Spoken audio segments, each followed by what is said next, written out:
Hey,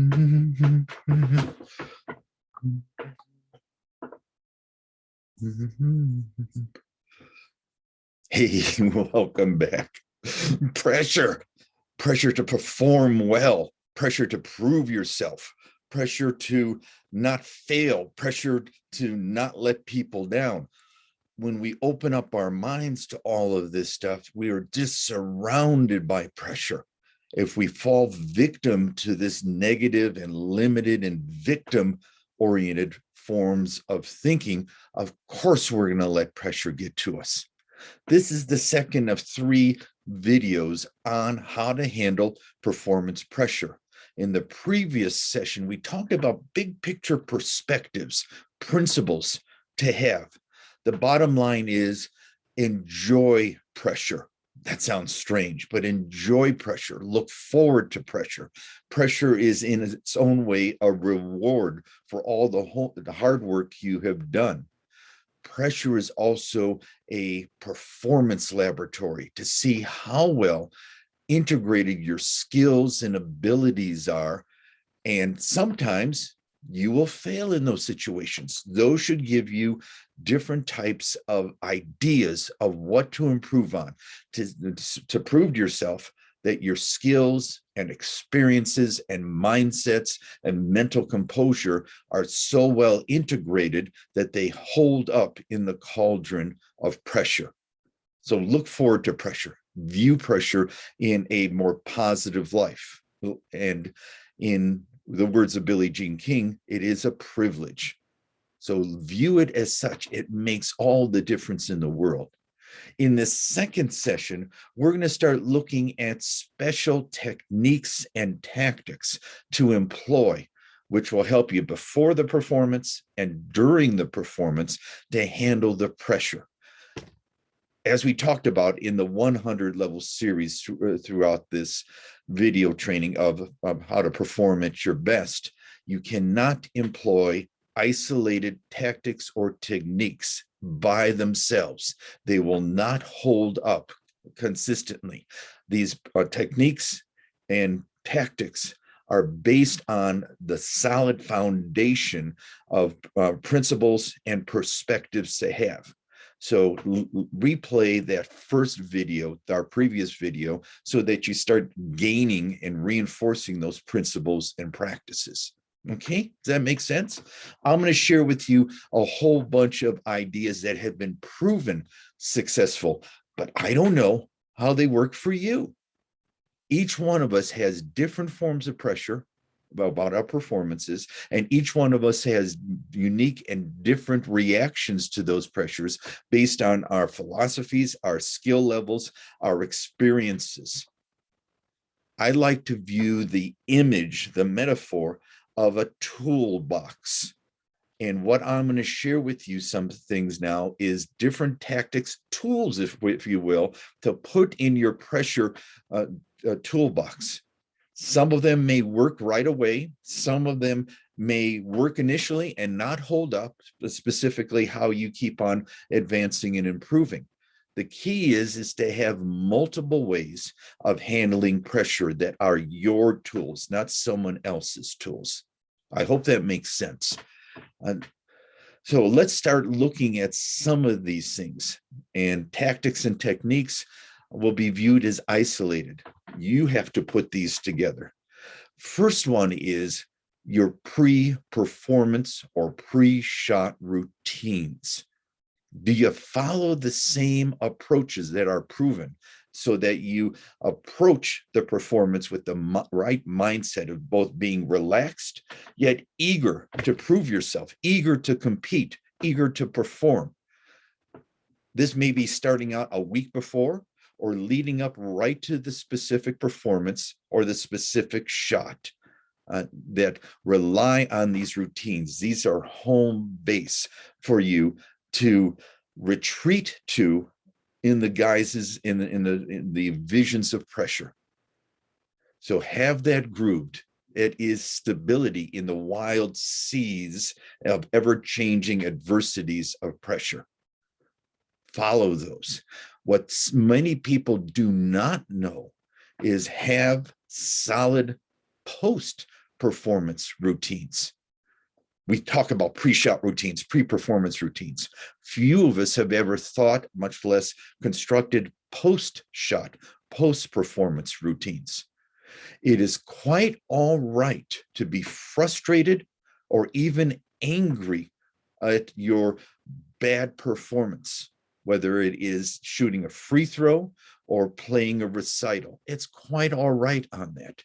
I view that as a pressure valve. Pressure valves are meant to be in control of your frustrations, your guilts, your anxieties, your anger, and that you're in charge of this pressure valve. The great Tiger Woods, the golf player, said that he would get angry at himself only for 10 seconds or 10 steps after a bad shot. After that, he would shut that off. Just enough to express yourself. I'm one of those folks early on that had lost control of my anger. And by breaking different amounts of tennis rackets over my life, I found out that there's a way of expressing anger in an appropriate way, in a limited way of which I was in control. As soon as I passed that and was out of control, then I lost. There have been very, very few documented cases of people who use anger to elevate their games. So most times, view yourself as that pressure valve. Open it up just enough to let that pressure out, that anger out, that frustration out, and then close it back down and get back to what you can control.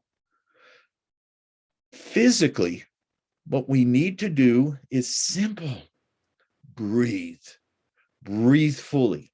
Breathe completely. And as you're seeing me right now, the more I'm breathing, the more I'm having my whole body move with the expansion of the breath. Is that you cannot be physically tensed and breathe fully at the same time. So your home base should be breathing. And what you're seeing is I'm breathing fully now. Look what's happening to my shoulders. One good way of adding to the healing and perspective giving functions of breathing is that I start shrugging my shoulders and use that shrugging as an image of shrugging off the pressure, shrugging off the tension, shrugging off the doubt, shrugging off the anger. Imagine each time you shrug off, that goes away and you start regaining a sense of control. Some of these other body movements you can use include humming or whistling. Sometimes we just need to hum or whistle, especially if there's breaks in our performance, or especially part of our pre-performance routine or our post-performance routine. Whistle or hum. And that seems to start connecting with some kind of internal rhythms of our optimal control. Sometimes, remember we talked in the last session of this notion of the onset of pressure, we start regressing under stress. And sometimes we contract, oh my, by breathing and then starting to feel big again, that we start regaining control of our big muscles, and those big muscles will help us regain the control of our fine motor skills, which are first affected with the onset of stress of a performance. Physically do big things during breaks, walking into it, and walking into the performance, is that your body, by its way of your carrying yourself, can convince your mind and your heart that you are worthy. And that helps you tap into yourself. So use your body to reinforce to your mind of having the eagerness and calmness to perform better under pressure. Does that make sense? These are things to do before your routines, during breaks in your performance, or after your routines. This of how your body is gives you the wisdom and knowledge that you can employ farther down. When I used to work with golfers, I created for them a laminated reminder card for handling pressure. If you've ever seen pro golfers or college golfers play, they have a big yardage book.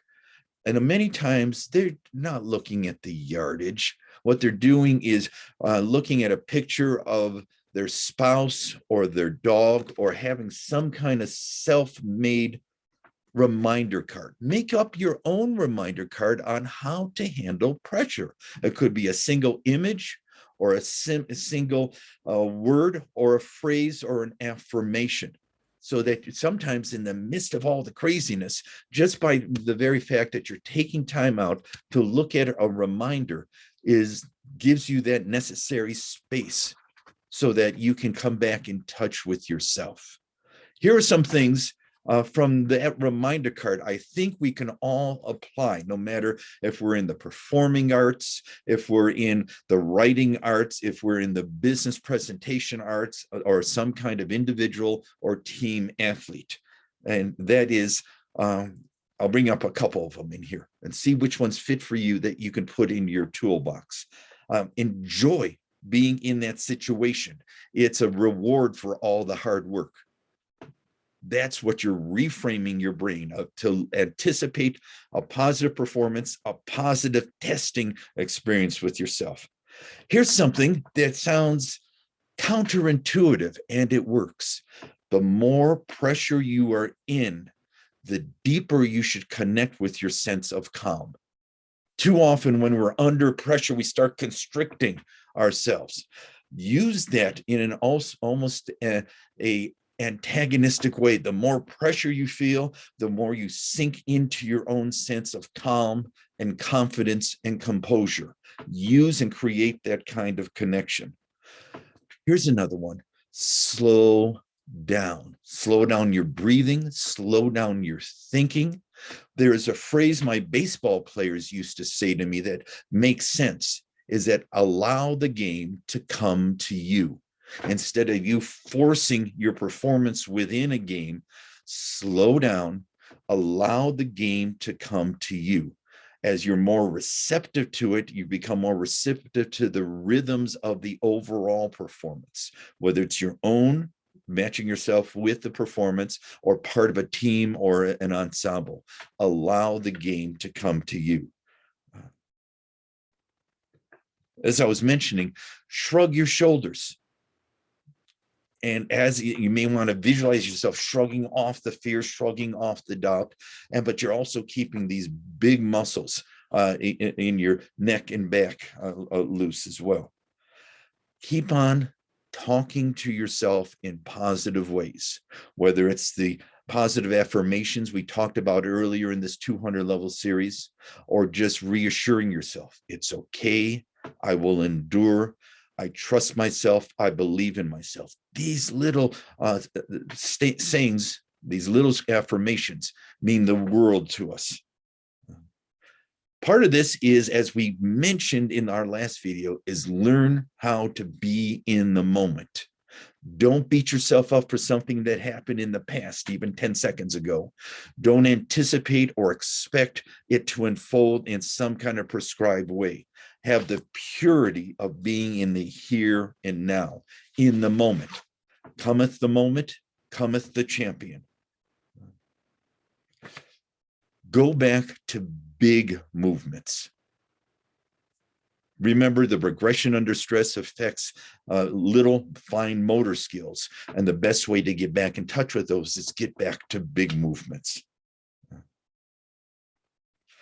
Think crystal clear. If you're visualizing some kind of future movement, think crystal clear in specific detail. Here's something, a physical and mental approach that I'm sure you've seen. And that is, have you ever seen National Geographic documentaries on looking at lions or tigers? And it almost seems like they are apathetic just before they strike, that they almost seem to be at ease or barely conscious, and they yawn. And they use that yawning to engage themselves. I'm sure you're yawning right now.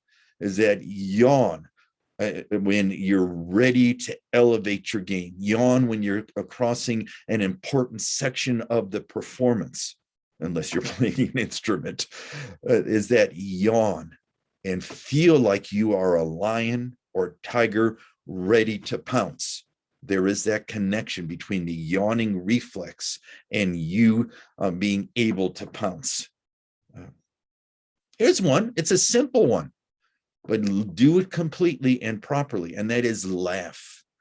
Not laugh at yourself in a negative way, you stupid idiot, but laugh at the absurdity of the situation, the unfairness of the situation. Just a couple chuckles to yourself will give you that distance, that perspective. Laughter is a great healer and a great connector. So laugh at yourself. And then you can actually convince yourself to using the laughter to enjoy that.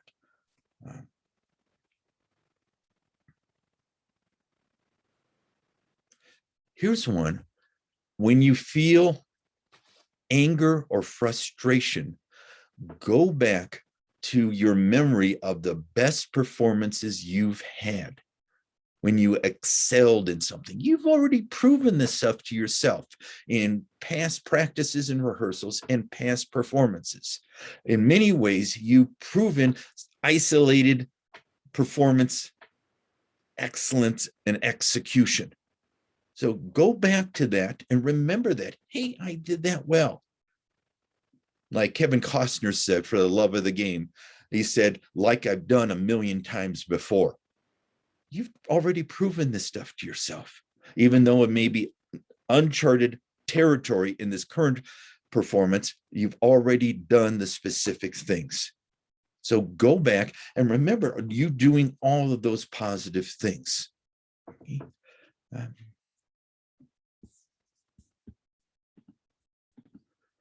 That is a whole list of specific little tactics or techniques. See which ones fit for you on that. One of the major goals under pressure is wrapped up in one word, and that is execute.